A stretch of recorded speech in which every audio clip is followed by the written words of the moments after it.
الله أكبر.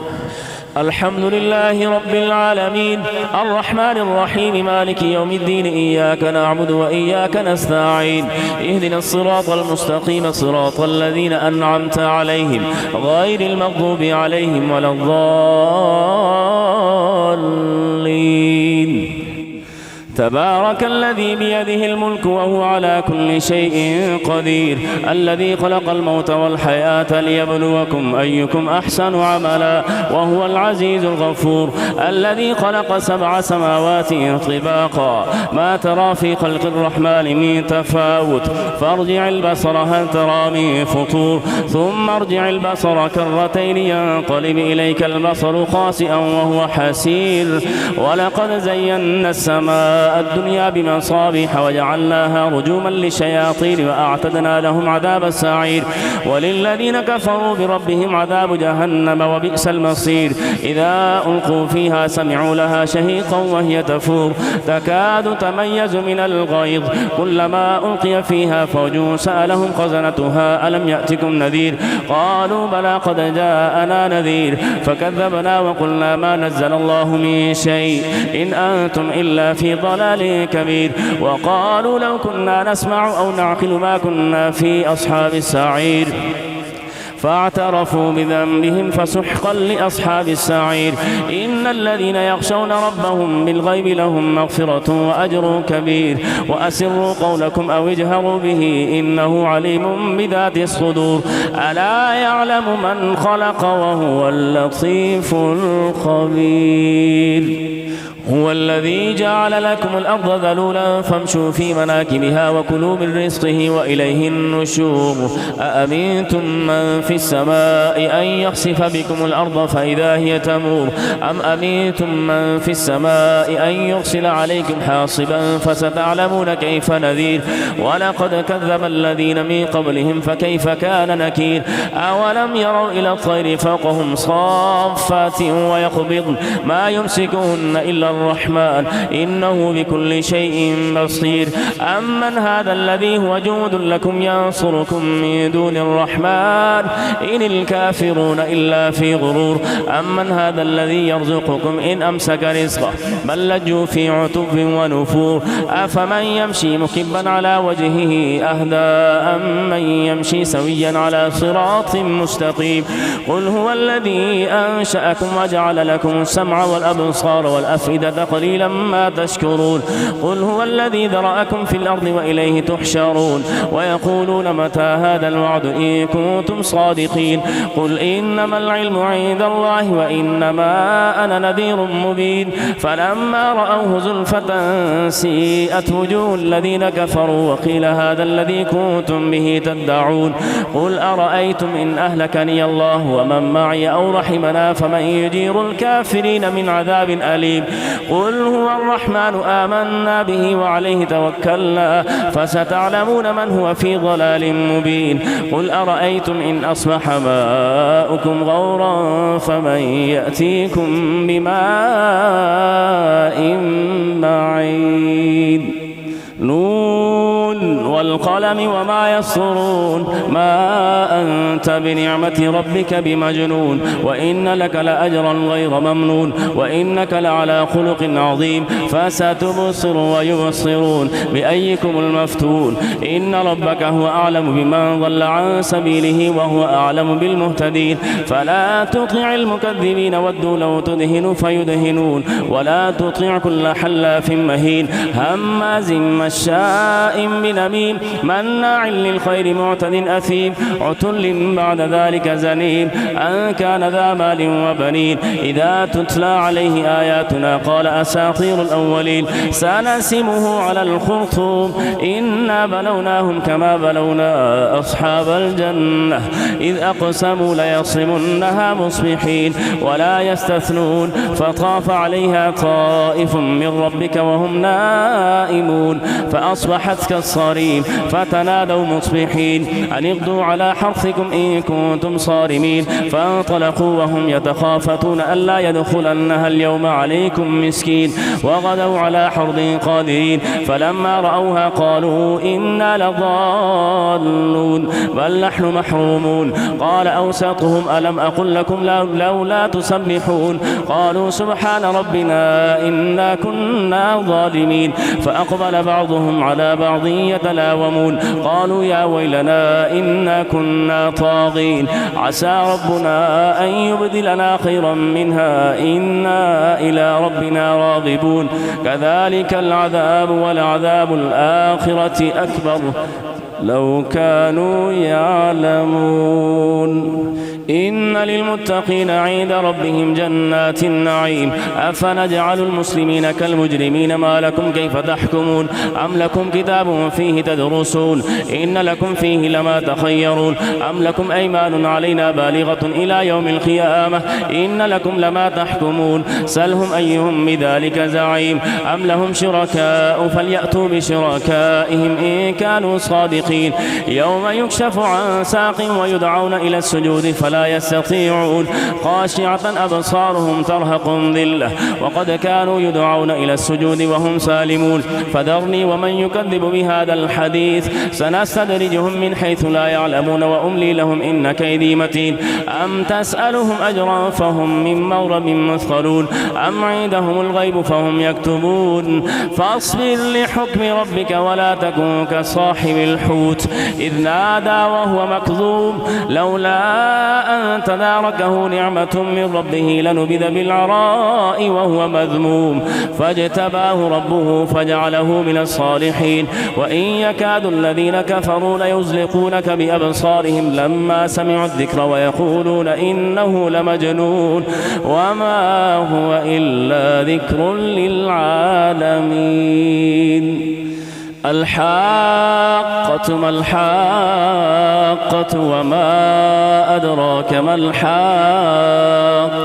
كذبت ثمود وعاد بالقارعة فأما ثمود فأهلكوا بالطاغية وأما عاد فأهلكوا بريح صرصر عاتية سخرها عليهم 7 ليال و8 أيام حسوما فترى القوم فيها صرعى كأنهم أعجاز نخل خاوية فهل ترى لهم من باقية وجاء فرعون وما قبله والمؤتفكات بالخاطئة فعصوا رسول ربهم فأخذهم أخذة رابية إنا لما طوى الماء حملناكم في الجارية لنجعلها لكم تذكرة وتعيها أذن واعية فإذا نفخ في الصور نفخة واحدة وحملت الأرض والجبال فدكتا دكة واحدة فيومئذ وقعت الواقعة وانشقت السماء فهي يومئذ واهية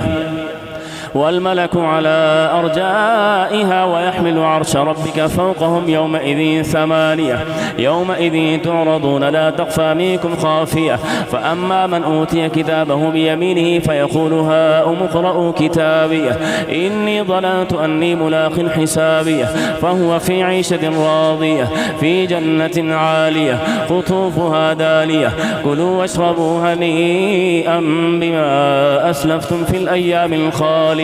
وأما من أوتي كتابه بشماله فيقول يا ليتني لم أوت كتابيه ولم أدر ما حسابيه يا ليتها كانت القاضية ما أغنى عني ماليه هلك عني سلطانيه خذوه فغلوه ثم الجحيم صلوه ثم في سلسلة ذرعها 70 ذراعا فاسلكوه إنه كان لا يؤمن بالله العظيم ولا يحض على طعام المسكين فليس له اليوم هاهنا حميم ولا طعام إلا من غسلين لا يأكله إلا الخاطئون فلا أقسم بما تبصرون وما لا تبصرون إنه لقول رسول كريم وما هو بقول شاعر قليلا ما تؤمنون ولا بقول كاهن قليلا ما تذكرون تنزيل من رب العالمين ولو تقول علينا بعض الأقاويل لأخذنا منه باليمين ثم لقطعنا منه الوتين فما منكم من أحد عنه حاجزين وإنه لتذكرة للمتقين وإنا وإنا لنعلم أن منكم مكذبين وإنه لحسرة على الكافرين وإنه لحق اليقين فسبح باسم ربك العظيم. سأل سائل بعذاب واقع للكافرين ليس له دافع من الله ذي المعارج تعرج الملائكة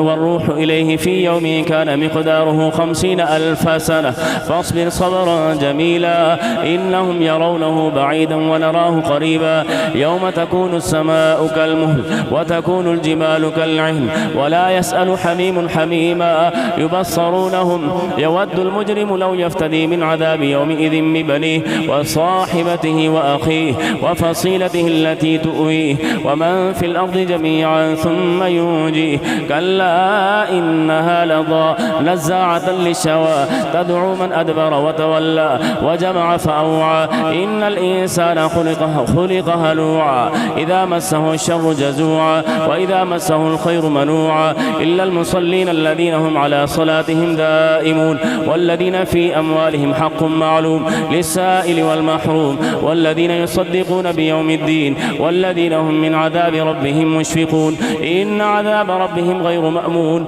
والذين هم لفروجهم حافظون إلا على أزواجهم أو ما ملكت أيمانهم فإنهم غير ملومين فمن ابتغى وراء ذلك فأولئك هم العادون والذين هم لأماناتهم وعهدهم راعون والذين هم بشهاداتهم قائمون والذين هم على صلاتهم يحافظون أولئك في جنات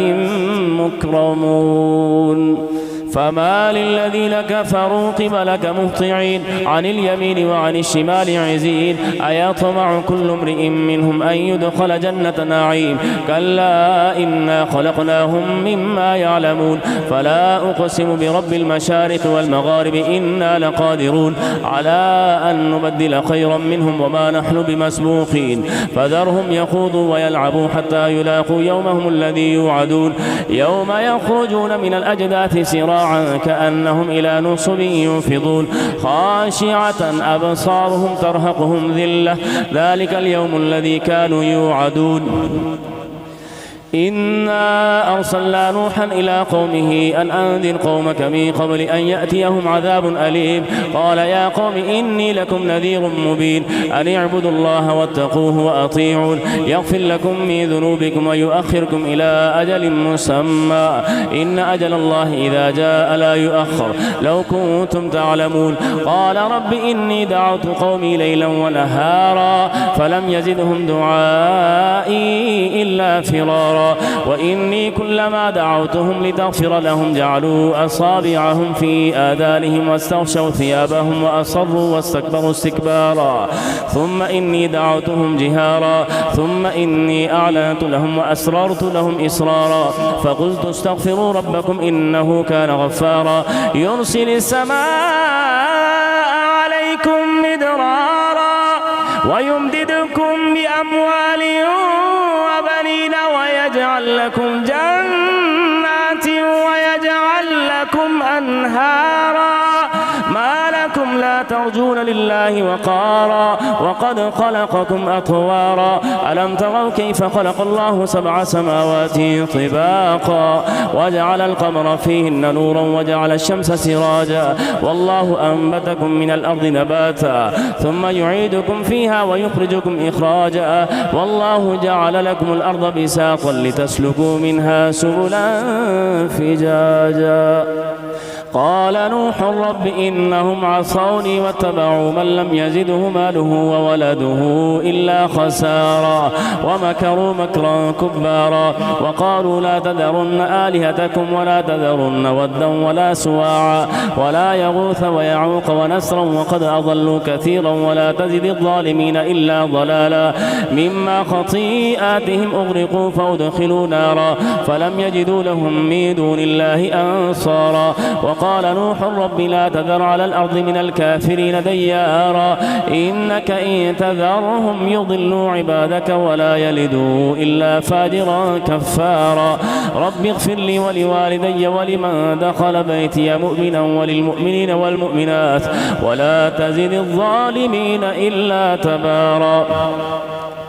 قل أوحي إلي أنه سمع نفر من الجن فقالوا إنا سمعنا قرآنا عجبا يهدي إلى الرشد فآمنا به ولن نشرك بربنا أحدا وأنه تعالى جد ربنا ما اتخذ صاحبة ولا ولدا وأنه كان يقول سفيهنا على الله شططا وأنا ظننا أن لن تقول الإنس والجن على الله كذبا وأنه كان رجال من الإنس يعوذون برجال من الجن فزادوهم رهقا وأنهم ظنوا كما ظننتم أن لن يبعث الله أحدا وأنا لمسنا السماء فوجدناها ملئت حرسا شديدا وشهبا وأنا كنا نقعد منها مقاعد للسمع فمن يستمع الآن يجد له شهابا رصدا وأنا لا ندري أشر أريد بما في الأرض أم أراد بهم ربهم رشدا وأنا منا الصالحون ومنا دون ذلك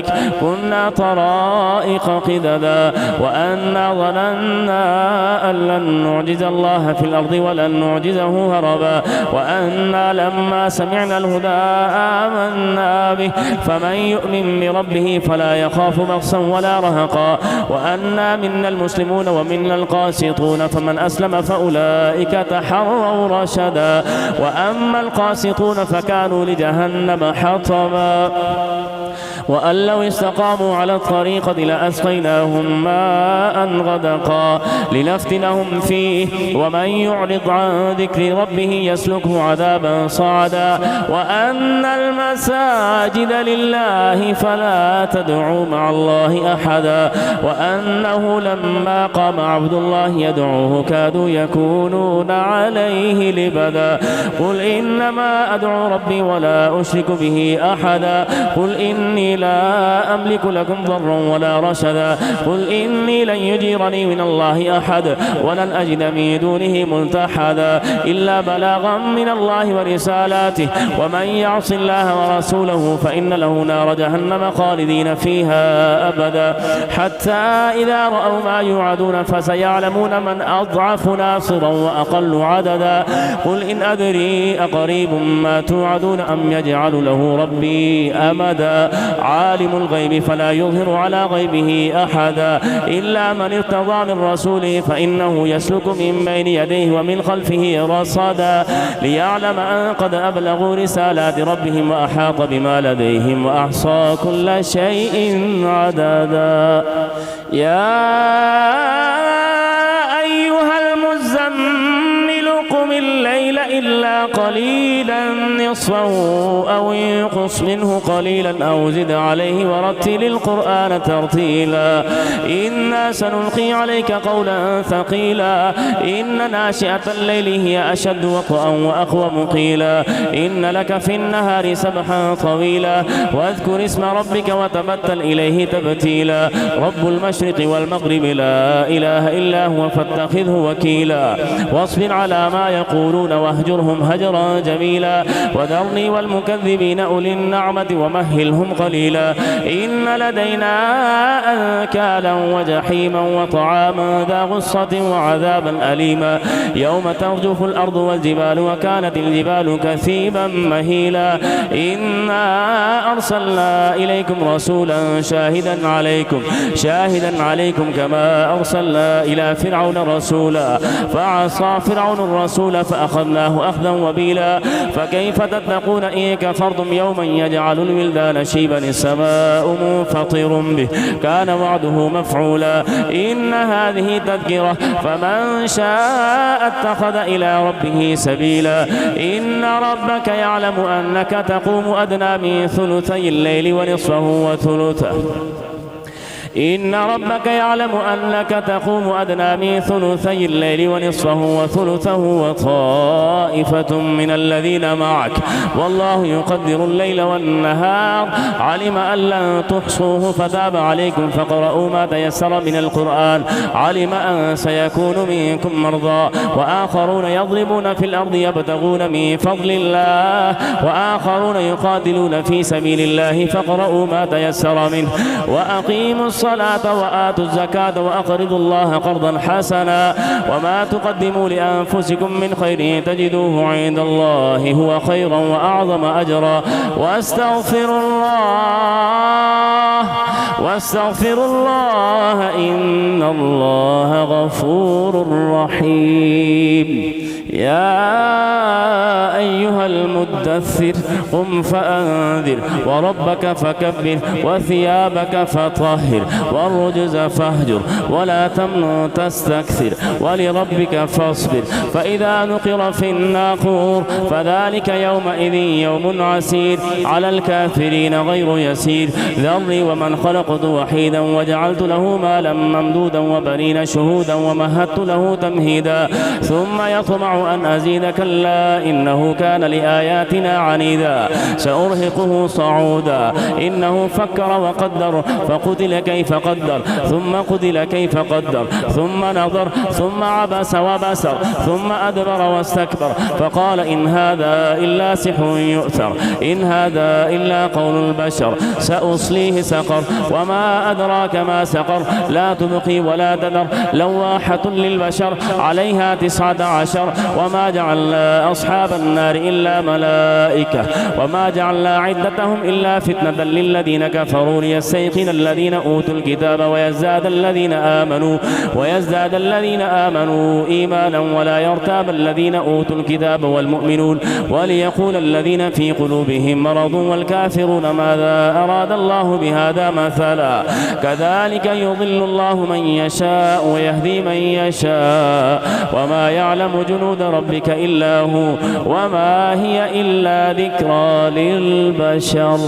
كلا والقمر والليل إذ أدبر والصبح إذا أسفر إنها لإحدى الكبر نذيرا للبشر لمن شاء منكم أن يتقدم أو يتأخر كل نفس بما كسبت رهينة إلا أصحاب اليمين في جنات يتساءلون عن المجرمين ما سلككم في سقر قالوا لم نك من المصلين ولم نك نطعم المسكين وكنا نخوض مع الخائضين وكنا نكذب بيوم الدين حتى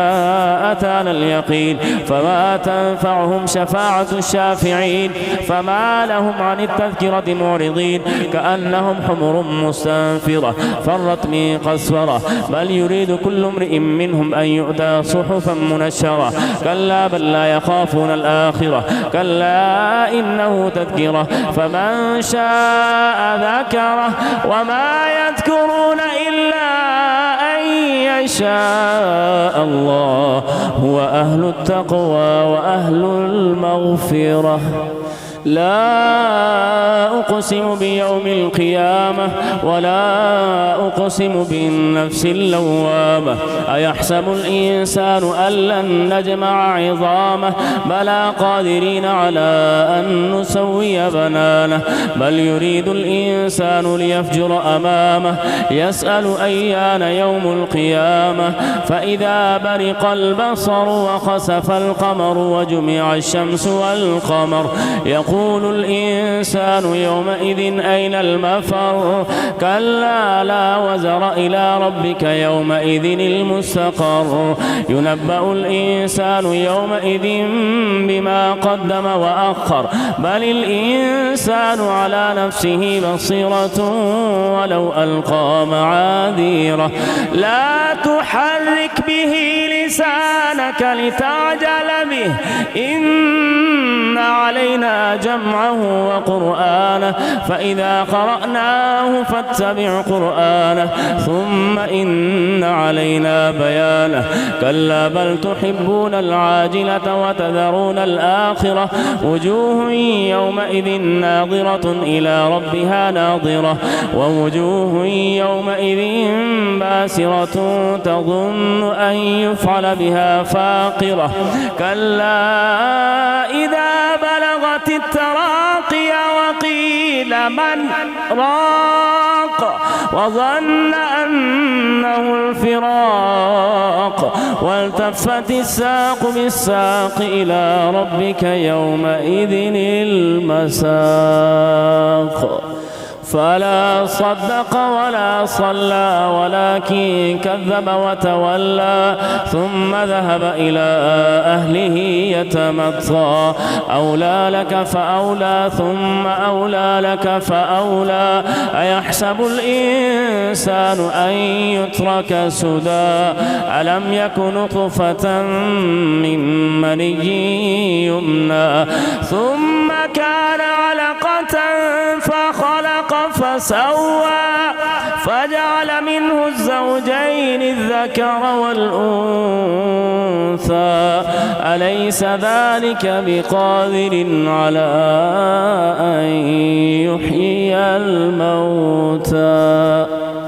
هل أتى على الإنسان حين من الدهر لم يكن شيئا مذكورا إنا خلقنا الإنسان من نطفة أمشاج نبتليه فجعلناه سميعا بصيرا إنا هديناه السبيل إما شاكرا وإما كفورا إنا أعتدنا للكافرين سلاسل وأغلالا وسعيرا إن الأبرار يشربون من كأس كان مزاجها كافورا عينا يشرب بها عباد الله يفجرونها تفجيرا يوفون بالنذر ويخافون يوما كان شره مستطيرا ويطعمون الطعام على حبه مسكينا ويتيما وأسيرا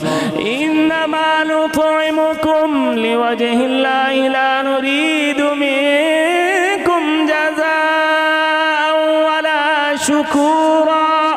إنا نخاف من ربنا يوما عبوسا قمطريرا فوقاهم الله شر ذلك اليوم ولقاهم نضرة وسرورا وجزاهم بما صبروا جنة وحريرا متكئين فيها على الأرائك لا يرون فيها شمسا ولا زمهريرا ودانية عليهم ظلالها وذللت قطوفها تذليلا ويطاف عليهم بآنية من فضة وأكواب كانت قوارير من فضة قدروها تقديرا ويسقون فيها كأسا كان مزاجها زنجبيلا عينا فيها تسمى سلسبيلا ويطوف عليهم ولدان مخلدون إذا رأيتهم حسبتهم لؤلؤا منثورا وإذا رأيت ثم رأيت نعيما وملكا كبيرا عاليهم ثياب سندس خضر واستبرق وحلوا أساور من فضة وسقاهم ربهم شرابا طهورا إن هذا كان لكم جزاء وكان سعيكم مشكورا إنا نحن نزلنا عليك القرآن تنزيلا فاصبر لحكم ربك ولا تطع منهم آثما أو كفورا واذكر اسم ربك بكرة وأصيلا ومن الليل فاسجد له وسبحه ليلا طويلا إن هؤلاء يحبون العاجلة ويذرون وراءهم يوما ثقيلا نحن خلقناهم وشددنا أسرهم وإذا شئنا بدلنا أمثالهم تبديلا إن هذه تذكرة فمن شاء اتخذ إلى ربه سبيلا وما تشاءون إلا أن يشاء الله إن الله كان عليما حكيما يدخل من يشاء في رحمته والظالمين أعد لهم عذابا أليما والمرسلات عرفا فالعاصفات عصفا والناشرات نشرا فالفارقات فرقا فالملقيات ذكرا عذرا أو نذرا إنما توعدون لواقع فإذا النجوم طمست وإذا السماء فرجت وإذا الجبال نسفت وإذا الرسل أقتت لأي يوم أجلت ليوم الفصل وما أدراك ما يوم الفصل ويل يومئذ للمكذبين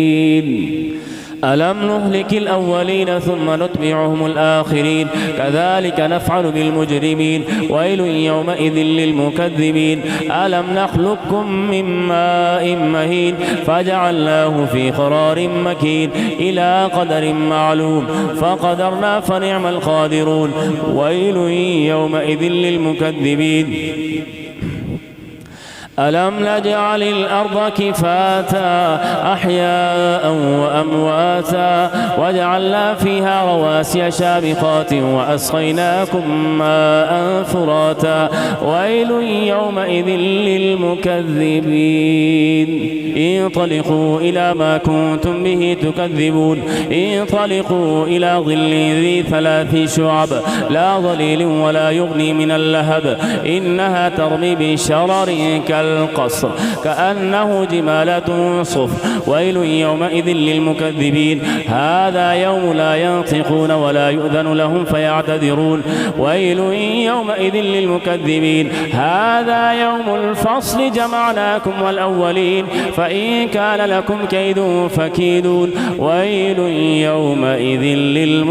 للمكذبين إن المتقين في ظلال وعيون وفواكه مما يشتهون كلوا واشربوا هنيئا بما كنتم تعملون إنا كذلك نجزي المحسنين ويل يومئذ للمكذبين كلوا وتمتعوا قليلا إنكم مجرمون ويل يومئذ للمكذبين وإذا قيل لهم اركعوا لا يركعون ويل يومئذ للمكذبين فبأي حديث بعده يؤمنون.